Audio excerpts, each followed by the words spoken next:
Il y a forcément une période de rodage. Les premières semaines ont été épuisantes. Je ne vous cache pas qu'au bout de 3 mois, ça reste encore épuisant. Adjoint à 100%, la tâche est passionnément ardue pour les nouvelles forces vives de Monsieur le maire.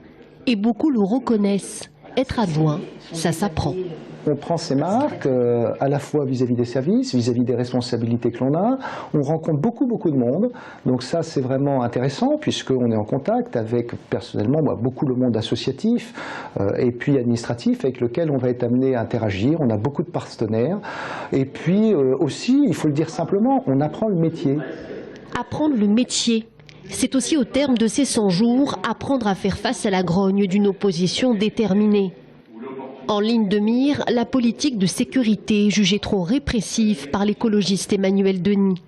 Arrêter tranquillité, nombre croissant de caméras de vidéosurveillance annoncées.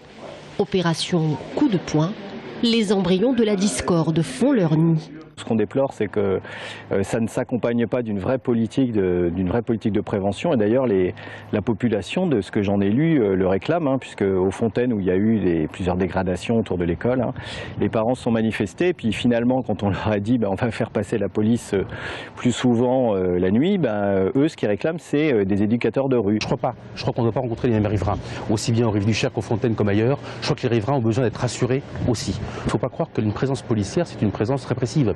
Une présence policière, c'est une présence de proximité. Moi, c'est ce que j'ai souhaité, c'est que la police soit présente à pied dans les quartiers, aussi bien dans le Vieux-Tour, mais aussi dans les quartiers du Nord et du Sud, et notamment des Fontaines.